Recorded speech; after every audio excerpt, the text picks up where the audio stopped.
इन परिस्थितियों ने डॉक्टर साहब आपका तो पीछा स्कूल लाइफ, कॉलेज लाइफ और यूनिवर्सिटी तक नहीं छोड़ा होगा। हाँ हाँ, आज भी नहीं छोड़ता। आज भी अब चूंकि इस वजह से मैं रिबेलियन हो गया।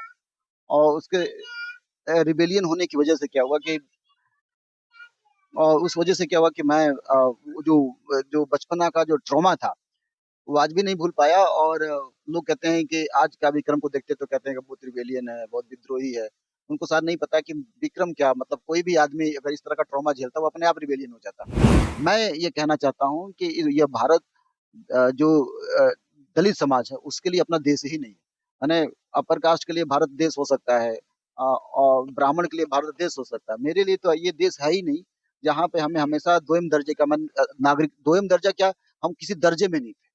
दोयम दर्जे की बात ही छोड़िए, हम किसी दर्जे में नहीं थे। जैसे साहब कांशीराम कहते थे ना कि आरक्षण से हम लेंगे एसपीडीएम और वोट से लेंगे सीएम पीएम।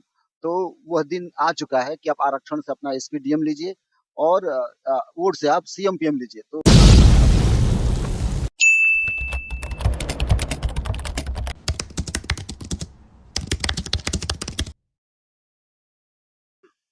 नमस्कार, जोहार, जय मूलवासी। मैं हूं विनोद कुमार देव। आप देख रहे हैं voice Republica, the voice of real representation. साथियों, इस समय हम डॉक्टर विक्रम हरिजन के घर पे हैं, जो प्रोफेसर हैं इलाहाबाद सेंट्रल यूनिवर्सिटी में। और यहाँ तक पहुँचे बड़ी मुश्किल से, गांव में आने के कोई रास्ते नहीं थे और किसी तरीके से पूछते पूछते हम लोग यहाँ पहुँचे हैं। प्रोफेसर साहब हमारे सामने बैठे हुए हैं। सर, परिचय तो नहीं पूछेंगे क्योंकि परिचय के मोहताज नहीं है आप। अ, जानना चाहेंगे सर, पहली बार मुलाकात है तो ये गांव में आकर के हमें तो बहुत बुरा लगा सर। कैसा महसूस करते हैं? Thank you. सबसे पहले तो मैं आप लोगों का धन्यवाद दूंगा कि आप लोग आजमगढ़ से चल करके जो एक जमाने में इस एरिया को पिछड़ा ब्लॉक कहा जाता था वहाँ पहुँचे हैं, और आपको कष्ट हुआ आने में। मुझे इस बात का दुख है, कष्ट है। और प्रोफेसर होने के नाते भी मैं अपने गांव का बहुत सुधार नहीं कर पाया हूँ। भविष्य में अगर कुछ कभी बन जाऊंगा तो आने वाली जो हमारी पीढ़ी होगी उसको कष्ट नहीं होगा। लेकिन इसके साथ एक बात और कहना चाहता हूँ कि जो हरिजन शब्द है वो मेरे पिताजी को पश्चिम बंगाल की सरकार ने लगा कर दिया था। और चूंकि उनका नाम रघुनाथ हरिजन है इसलिए मेरा नाम विक्रम हरिजन हो गया। मैं इस शब्द को सब्सक्राइब नहीं करता, और बल्कि मैं इसका बहुत विरोध करता हूँ। और आने वाले वर्षों में मैं अपना नाम बदलने वाला हूँ। और जो मैं नाम अपने लिए प्रिस्क्राइब किया वो नाम होगा डॉक्टर सोनमती रघुनाथ विक्रम अंबेडकर। तो इस भविष्य में मैं इस नाम से जाना जाऊंगा। हालांकि अभी अभी ऑफिशियली मैं इस नाम को घोषित नहीं किया हूँ, पर भविष्य में यही नाम होगा।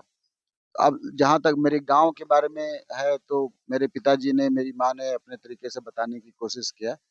जो मेरा बचपना था मैंने बताया कि मैंने कई बार कई जगहों पे बताया है, दैनिक भास्कर को बताया है। अभी जल साइंस जर्नी को भी मैंने इंटरव्यू दिया था, तो उसमें हालांकि हमारी बचपना की बातें उस रूप में नहीं, थोड़ी बहुत जिक्र आया है। दैनिक भास्कर तमाम जगहों पे मैंने ये बात बताई है कि बचपना हमने मतलब ऐसा लगता था कि कोई हम बचपन जी नहीं रहे। सुराज सिंह बेचैन ने अपनी एक आत्मकथा लिखी है, अपना बचपन अपने कंधों पे। तो ऐसा लगता था कि हम अपना बचपन अपने कंधों पे लेकर चल रहे हैं, कोई बचपना नहीं जी रहे थे। एक बहिष्कृत व्यक्ति का जीवन, आप समझिए कि अपराधी किस्म का जीवन था। खाने का, मैंने जैसे मेरे पिताजी ने बताया कि गोबराहा रोटी से पेट भरना पड़ता था। पिताजी को जूठा खाना दिया जाता था। तो पिताजी ने अपनी जिंदगी बताई हमें, लेकिन हम जो मैं पर्सनली जो जिया जिया हूँ वो ये कि हमारी दादी के माध्यम से हम गोबराहा रोटी खाते थे। बहुत रेगुलर नहीं था क्योंकि उस वक्त टांगुन सावा कोदो जैसे भी चावल खाते थे। अब तो टांगुन सावा कोदो बच्चे नाम भी नहीं जानते कि टांगुन क्या है, सावा क्या है, कोदा। जैसे मेरी माँ लतरी का नाम बता रही थी, गुम का साग बता रहे थे। तो ज्यादातर हम ये जो नेचुरल खाने थे उस पर डिपेंडेंट रहते थे। जैसे कोयना की सब्जी, महुआ का पेड़ होता है उसके फल को कोयना कहते हैं, उसका सब्जी, महुआ का जो सामान बनता था उससे खाना खाते थे। मतलब ट्रेडिशनल जो फूड आज के डेट में जो पर्टिकुलर चावल है, दाल है, वो हम कभी खाते ही नहीं थे, मिलता ही नहीं था। और तरह तरह से जो फूड अवेलेबल थे, मैंने घर के बने फूड वो हम खा लेते थे। जैसे मैं आपका बताया, घुबराहट फिर कई बार मरे जानवर का मांस भी सौंपा जाता था, वो भी बीच-बीच में खाना पड़ता था। सुअर हमारे यहाँ पे बनता था तो वो उसमें मसाले पड़ते नहीं थे, नमक की माध्यम से हम लोग सुअर खाते थे। हमें कभी पता ही नहीं था कि सुअर खाने में आपका मसाला का प्रयोग होता है। जब मेरे पिताजी बंगाल हमको लेके गए, जब वहाँ पे पोर्क बनाए, सुअर बनाए तो पहली बार मसाले का इस्तेमाल किया गया। तब हमको समझ में आया कि सुअर में मसाले बनते हैं। इसके बाद मेरे भैया चूहा-वूहा मारते थे, चूहा और हमारे तमाम साथी मतलब मैंने हमारे चाचा के लड़के, वो एन्जॉय करते थे तो हम भी एन्जॉय करते थे। तो इस तरह से खाने का सिस्टम था। मतलब मेरे पिताजी के ज़माने चूँकि मैं घर का बड़ा हूँ, मेरे मेरे इस पूरे डिहवा चमरौटी में सबसे बड़े एक राधेश्याम भैया हैं और एक मेरे भाई थे, उसके बाद मैं हूँ। अब राधेश्याम जो भैया हैं वो आमतौर पे यहाँ रहते नहीं थे, वो बाहर रहते थे और मेरे भैया ने बहुत कष्ट देखा जो इस संसार में अब इस दुनिया में अब नहीं है। तो मैंने इस तरह की ज़िंदगी भैया के साथ देखने की और यहाँ पे जब रास्ते में आए तो एक यहाँ पे एक पहले शुरू में स्कूल होता था और यही रामकृष्ण भैया का घर के बगल में है वो यही प्राथमिक स्कूल था। हम लोग टाट बोरा लेकर जाते थे और नरकट के कलम से लिखते थे और नरकट के कलम से लिखते तो टीचर को आचार्य जी लोग कहते थे। आचार्य जी बहुत मारते थे। क्यों मारते थे मैं उनसे बहुत डरता था, बहुत ज़्यादा मारते थे। मुझे उस वक़्त तो नहीं समझ में आता था, मुझे ऐसा लगता था कि मैं कुछ जानता था, देख कर भूल जाता था, इतना मारते थे। अब मुझे समझ में आता है कि मुझे ऐसा लगता है कि चमार होने की वजह से वो मुझे मारते थे और बहुत भला-बुरा बोलते थे। जैसे कि आम तौर पे बोल दिया था कि चमड़ा है, ये है। हम गाँव के लोगों ने इतना ज़्यादा टॉर्चर किया था पूरे चमरौठी को कि हमारे मन में एक इन्फीरियरिटी कॉम्प्लेक्स आ गया था कि चमार का मतलब इंसान होना ही नहीं और हम इंसान नहीं होते। जैसे एक कहानी आपको बता रहा हूँ कि कैसे हम डिग्रेडेड थे। मेरी दादी एक बार हमको गाँव में ले गई। मेरी दादी बच्चे का नार काटती थी मतलब जो बच्चा पैदा होता था। यहाँ पे हिंदी में भोजपुरी में सौरी-सौरी कहते हैं। तो हम एक बार उनके साथ गए तो मुझे याद नहीं आया किसका घर था, तो वहाँ रोटी बन रहा था। तो मुझे रोटी मैं देख कर के लालचवश वो रोटी माँगने की कोशिश किया। तो वहाँ की औरतों ने चिल्लाना, "हाँ, आना नहीं, उधर ही बाहर रहना।" तो तब मुझे लगा कि मुझे मना किया, इसका मतलब मैं कोई अच्छा आदमी नहीं हूँ या डिग्रेडेड आदमी हूँ कि नहीं और ज़ाहिर है कि हमारे यहाँ से लोग पानी-वानी तो पीते नहीं थे। एक बार की बात है कि मैं इस गाँव में बहुत बहुत पहले की बात है। तब बंगाल में पढ़ता था, आया था यहाँ पे गाँव में खाने के लिए बुलाया निमंत्रण आया था। तो हमारे चाचा का लड़का था उसको ना ज़्यादातर लोगों को रोटी जो पूड़ी थी ऐसे ऐसे फेंकते थे और ताकि पत्तल टच ना हो जाए। हमको भी दिए तो मुझे बहुत गुस्सा आया कि अरे ये तो इंसान ही नहीं समझ रहे हो और उसके बाद से आज तक मतलब मुझे ऐसा लगता है कि 28-29 साल हो गया, 40 साल हो गया होगा, 28 साल से कम नहीं हुआ होगा। आज तक मैं खाने नहीं गया। निमंत्रण अब मुझे प्रोफ़ेसर होने के नाते लोग निमंत्रण देते हैं। अब जो नई पीढ़ी है, अब वो सम्मान करती है, इज़्ज़त करती है। जब से उनको पता चला मैं प्रोफ़ेसर हूँ निमंत्रण भी अब आते हैं, लेकिन अभी तक मैं खाने नहीं गया हूँ। और अब तो जो नई पीढ़ी के यादव लोग हैं, वो हमारे यहाँ पे निमंत्रण में आते भी हैं। कुछ लोग खाते हैं, कुछ लोग नहीं खाते हैं, कुछ लोग पानी पीना नहीं चाहते, लेकिन वो आते हैं। पॉलिटिकल रीज़न भी हो सकता है, सोशल रीज़न भी हो सकता है या चेतना भी हो सकती है। पहले इस तरह की एकदम बात नहीं थी मतलब डिग्रेडेड समझा था। ये 1-2 कहानी है। एक बार की बात है कि मैं अपनी दीदी के साथ गया था अ, भुट्टा तोड़ने, भुट्टा मतलब मकई, मक्का तोड़ने। तो उस वक़्त पता है जैसे मेरी माँ बताई कि सबके खेत में काम करना पड़ता था तो भुट्टा जब उनके तोड़ के रखे थे तो हमें मज़दूर के रूप में बुलाए थे। हम बहुत छोटे दीदी हमको ले मेरी बड़ी दीदी गीता नाम है, लेके गई। तो दीदी मज़दूर के रूप में नहीं गई थी बल्कि वो जो भुट्टा तोड़ लेते थे खेत खाली हो जाता था, तो खेत में थोड़े-थोड़े बाल बच जाते थे ना, तो उसको छोटे छोटे। छोटे-छोटे तो उसको बीनने गए थे, मज़दूर के रूप में बीनने गए थे। तो जैसे एक खेत में दीदी बीन रही थी और बगल के खेत में अभी भुट्टा था, तो हम वो लोग तोड़ रहे थे मतलब दूसरे लोग यादव लोग तोड़ रहे थे, तो हम दौड़ कर गए वो मुझे लगा कि वो भुट्टा अच्छा दिखाई में अच्छा भुट्टा था और उस भुट्टा को लेने गए तो लोग चिल्लाने अरे नहीं नहीं तो तब तक हम 2-3 भुट्टा टच कर चुके थे। अब चूंकि मैंने भुट्टा टच कर लिया था, अब नतीजा हुआ कि वो भुट्टा जो था उनको हमको देना पड़ गया, है ना? लेकिन अब ये ज़हन में मेरे है कि मैं हम लोग इतना डिग्रेडेड थे कि भुट्टा टच कर दिया, वो भुट्टा तो लालच सही बस बात। मिल गया लेकिन वो सम्मान नहीं करते थे। एक तो ये मुझे बचपना की जो कहानी एक बारी मेरी बुआ दो बुआ हैं हमारी। अभी एक बुआ जिंदा एक बुआ मर गई। तो बड़ी बुआ का नाम क्या नाम है? हाँ, बासमती मेरी बड़ी बुआ का नाम बासमती है, छोटकी का नाम चांदमती। नाम भी देखिए कैसा है बासमती चांदमती। तो यहाँ हनुमान मंदिर है। हनुमान मंदिर पे अ, पता नहीं क्यों हमारे बिरादरी के लोग भी भगवानों को बहुत मानते थे। तो कोई दिन था जब हनुमान जी को प्रसाद चढ़ा जाते थे। तो एक लपसी होता था लपसी कैसे बताऊँ? लपसी मतलब वो सोहारी मतलब पूड़ी, है ना? आटे का आटे का वो डाल के चीनी डाल के हाँ, कुछ गुड़ लपसों डाल से के लोग हाँ, बनाते हैं। बनाते थे। और अपना-अपना ये ले जाते थे, क्या कहते हैं, रैठा मतलब जो आग जलाने के लिए, तो अरहर का जो होता है उसको रैठा कहते थे। तो वो ज़्यादा सिर पे और गोबर का उपला ले जाते थे हम। हम भी ले गए और हम लोग छोटे थे हम गए।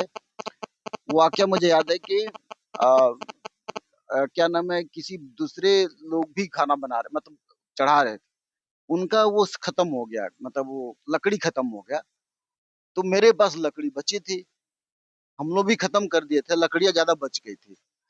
उनके पास लकड़ी खत्म हो गई तो क्या नाम है वो सोच रहे कि कहाँ से लकड़ी लाएँ तो हमको नहीं पता था कि कोई भेदभाव होता है लकड़ी में भी। तो हमने कहा कि ये लकड़ियाँ हैं हम दे देते हम उठा कर लकड़ी उनको देने चले गए। और शायद वो जानते थे कि हम चमार हैं। और वो लकड़ियाँ को लेकर के ये छुआ जाए छुआ जाए। अच्छा हम उनकी ही मदद कर रहे हैं, लकड़ी को लेकर के जो जलाने के लिए। लेकिन वो लकड़ी तक नहीं लिए और मेरी बुआ मुझे देखने लगी कहने लगी कि मेरा बेटा मैंने नादान है इसको पता नहीं है। मुझे अपनी बुआ का फेस याद है अभी भी। वो उस फेस से बता रही थी कि कितना भोला भाला है मतलब अब कोरोना आएगा। तो ऐसे हजारों कहानी है। एक और कहानी आपको बता रहा हूँ कि ये ये यहाँ पे महादेवा एक जगह है। महादेवा एक बढ़िया पार ये कुछ दूर पे है। हमारी बुआ का माने ससुराल है वो माने मेरे फुफुआ और थे। तो मेरी दादी हमको लेकर गई। मेरी दादी हमको अक्सर लेके जाती थी। हमारी दादी हमको लेके गई और हमको ठीक से याद है बढ़िया पार में एक बाग होता था। हम बाग के यहाँ बैठे तो उसी समय ओबीसी मैं उस समय तो हम जानते नहीं थे लेकिन मुझे ये लगा कि वो ओबीसी समाज के कोई तेली बिरादरी की औरत थी। अब तेली ही रही होगी बिरादरी के और उसको प्यास लगी और हमारी दादी के पास पानी था। तो अब हमारी दादी को उसने बोला कि हमको प्यास लगी, मेरी दादी से कही। तो मैंने कहा दादी पनिया दे दो। पनिया दे दे के अय्या हम कहते अय्या पनिया दे दे के। तो मेरी दादी देने से पहले बोली कि हम चमार जाति के हैं। तू तो तुम पानी पियोगी तो अछूत हो जाओगी इसलिए हम पानी नहीं और वो महिला भी पानी नहीं ली। ये कहते हुए कि हम अछूत के हाथ से पानी नहीं लेंगे। तो इस तरह से एक-एक वाक़या है ना जो चुभने वाला है और मुझे जब तक मैं बंगाल नहीं गया और बहुत दिनों तक मतलब जेएनयू के पहले तक, जेएनयू इंटर के पहले तक मैं अपने को इंसान ही नहीं मानता। इन परिस्थितियों ने डॉक्टर साहब आपका तो पीछा स्कूल लाइफ, कॉलेज लाइफ और यूनिवर्सिटी तक नहीं छोड़ा होगा। हाँ, हाँ, आज भी नहीं छोड़ता। आज भी अब चूँकि इस वज़ह से मैं रिबेलियन हो गया और उसके रिबेलियन होने की वज़ह से क्या हुआ कि उस वज़ह से क्या हुआ कि मैं वो जो बचपना का जो ट्रॉमा था, वो आज भी नहीं भूल पाया और लोग कहते हैं कि आज का विक्रम को देखते तो कहते हैं कि बहुत रिबेलियन है, बहुत विद्रोही है। उनको शायद नहीं पता कि विक्रम क्या, मतलब कोई भी आदमी अगर इस तरह का ट्रॉमा झेलता, वो अपने आप रिबेलियन हो जाता। आपका मखौल भी उड़ाया जाता है, आपकी स्थिति परिस्थिति पर और आपके गांव के एरिया पर ये सारा मखौल उड़ाया जाता है। क्या बोलना चाहेंगे? अब ठीक है, अब ये असल वर्ण व्यवस्था का अंग है। वर्ण व्यवस्था के अंग में ही माखौल शामिल है, मतलब हिंदू धर्म में ही शामिल है। अब जैसे माखौल क्या है कि जैसे हमारे यहाँ पे छोटी छोटी बहनें थी हमारी, एक राजवंती बहन थी, मेरी बहन थी। अगर ये कभी अच्छा कपड़ा पहन लेते थे तो यहाँ के लोग चिढ़ाते थे कि ये ये चमाइन होकर अच्छा कपड़ा पहन रही है। वो एक कहावत विवेक कुमार अक्सर कोट करते हैं, मैं अक्सर कोट करता हूँ कि चप्पल पे चमाइन चले, सैंडल पे दो दुनिया, हाय मोरे रामा बदल गई दुनिया। यह बात जितना कहावत मैंने सुना, वो अपने आंखों देखी हाल है।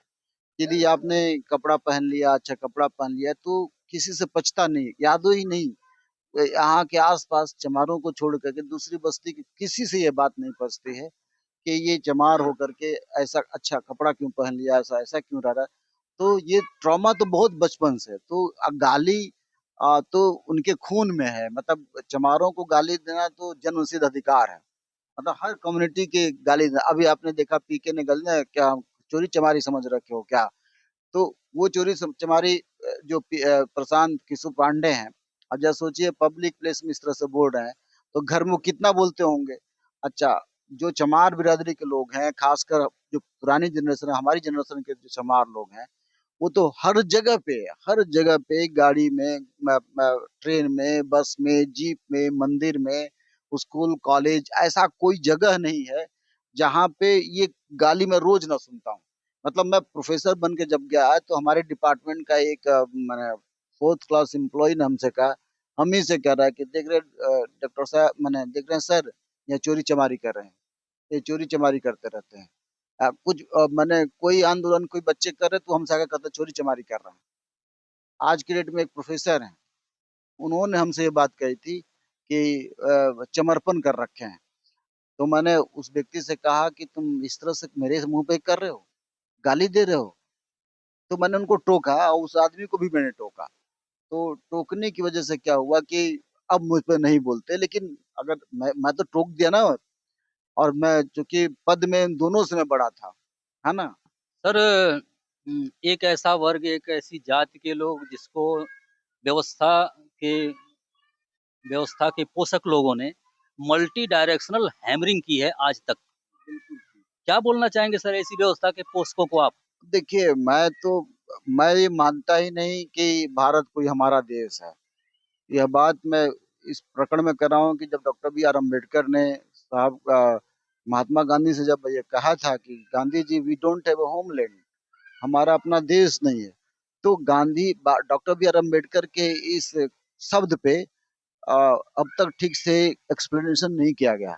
अब तक किसी ने इस शब्द पे ध्यान नहीं दिया कि डॉक्टर अम्बेडकर कहना क्या चाहते थे। मैं ये कहना चाहता हूँ कि यह भारत जो अ, दलित समाज है उसके लिए अपना देश ही नहीं है। माने अपर कास्ट के लिए भारत देश हो सकता है, और ब्राह्मण के लिए भारत देश हो सकता है, मेरे लिए तो ये देश है ही नहीं। जहाँ पे हमें हमेशा दोयम दर्जे का नागरिक, दोयम दर्जा क्या, हम किसी दर्जे में नहीं थे। दोयम दर्जे की बात ही छोड़िए, हम किसी दर्जे में नहीं थे। मैंने बताया कि यही इसी जगह पे जहाँ बैठे हैं, यहाँ पे कौआ चील उड़ते थे तो मरे जानवर का मांस लोग जब उड़ के खाते थे, जाते थे वो गड्ढा खोद कर मांस को निकालते थे, या ऐसे मरे जानवर के मांस को लेके आते थे।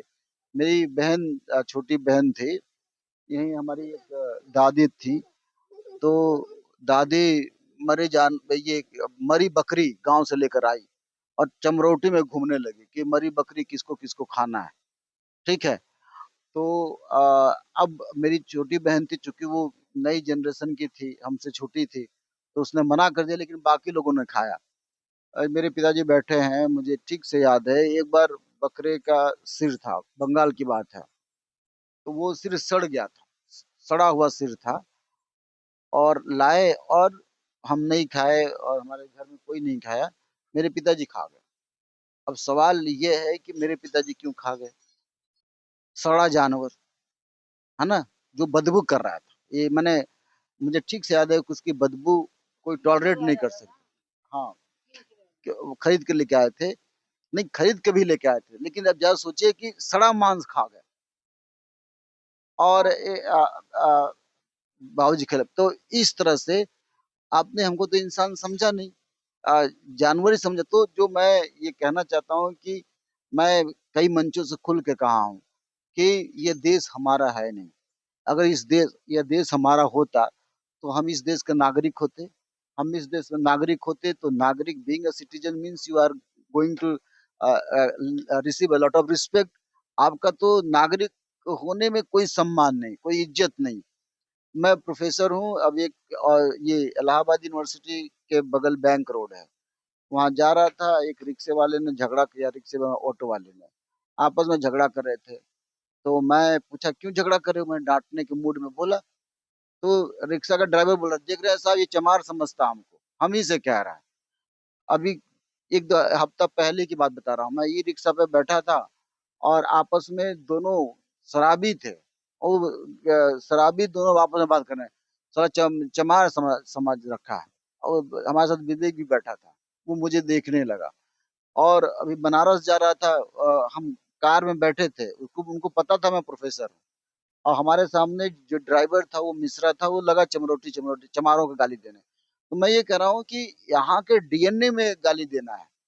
और डीएनए में, और हर जाति के लोग, मुझे आश्चर्य की बात है कि दलितों में जो धोबी बिरादरी है, चाहे सोनकर बिरादरी है, चाहे यादव बिरादरी है, तेली है, मतलब हर बिरादरी को, या मुसलमान ही क्यों ना हो, वह भी हर बात पे हमारी इलाहाबाद में कुछ मुस्लिम दोस्त हैं, उनके गांव में मुसलमान बैठकर गाली देते हैं कि ये है।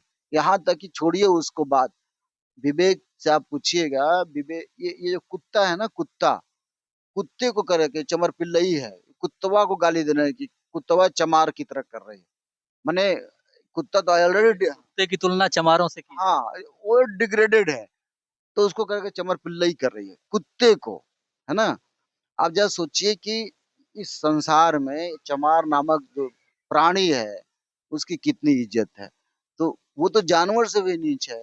मैंने एक कविता कभी लिखी थी कि मुर्गी के खाने के बाद हिंदू धर्म की हिंदी रसोई खाने की थाली पवित्र है।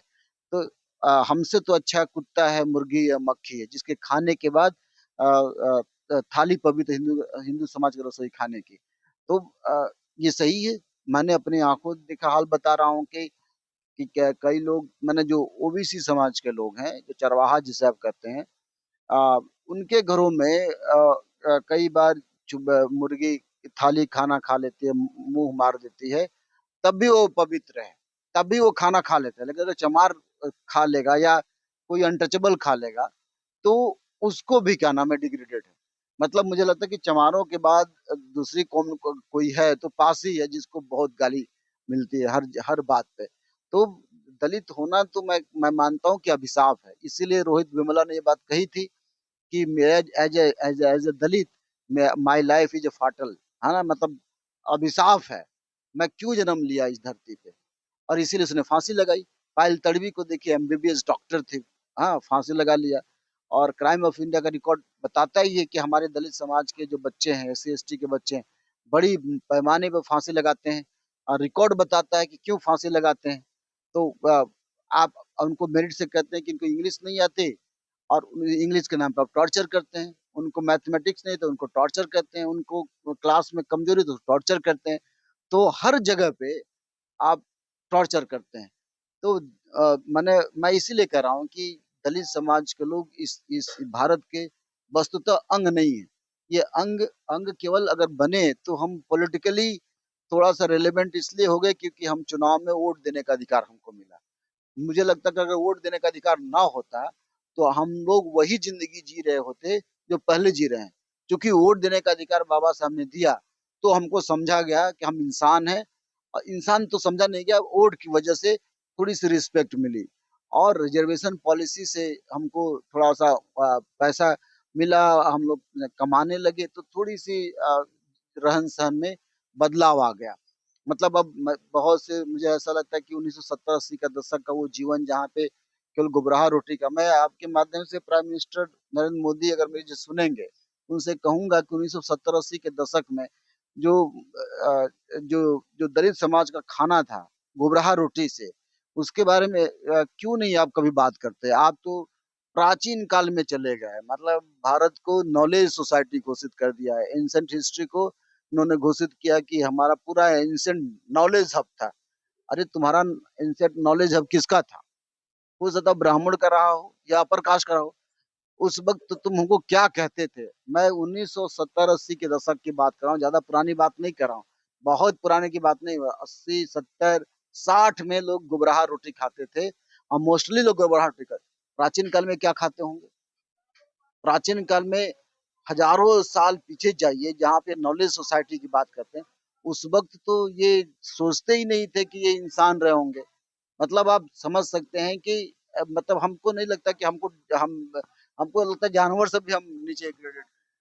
ऐसी कंडीशन में जो आज की युवा पीढ़ी है, यंग जनरेशन है, जो अभी उस वो सारी चीज़ें झेलने वाली है, क्या संदेश देना चाहेंगे सर? संदेश देखिए, वर्क हार्ड का कोई सब्स्टिट्यूट नहीं है। बिना मेहनत किए, बिना मैं बाबा साहब अम्बेडकर बार-बार कहते हैं कि हमारे बच्चों को सवर्णों की तुलना में ज़्यादा पढ़ने की ज़रूरत है। मतलब अगर मैं इस तरह से कहूँ कि 24 घंटा में आपको 22 घंटा पढ़ना पड़े या 24 घंटा पढ़ना पड़े, तब भी आप 24 घंटा पढ़िए। बाबा साहब के मैसेज की बात कर रहा हूँ। तो मेरा भी यही मैसेज है। मैं आज जो कुछ भी हूँ, आपने मेरी पिता से बात करके देखा, कैसे बात करते हैं, कितना बात करने आता है। मेरी माँ को भी देखा आपने कैसे बात करते हैं। अब अब ज़रा सोचिए, ये दशा आज की है। अगर अगर मैं इन इन लोगों के द्वारा मैं मेहनत नहीं करता तो आप तो इंटरव्यू भी नहीं करते। ऐसा तो नहीं है कि बहुत लोग नहीं होंगे, है ना? इंटरव्यू करने के पीछे क्या रीज़न था कि मैं प्रोफ़ेसर बना, तभी तो इनका रिलेवेंट बढ़ा। तो मैं आपके चैनल के माध्यम से कहूँगा कि जो हमारे बच्चे हैं, वो पढ़ाई खूब करें। उसका सब्स्टिट्यूट नहीं है। और यह देश जिसे हम भारत कह रहे हैं, ये देश आपका तभी होमलैंड बनेगा जब आप इस देश के शासक बनेंगे पढ़ कर के। हाँ, जैसे साहब कांशीराम कहते थे ना कि आरक्षण से हम लेंगे एसपीडीएम और वोट से लेंगे सीएम पीएम।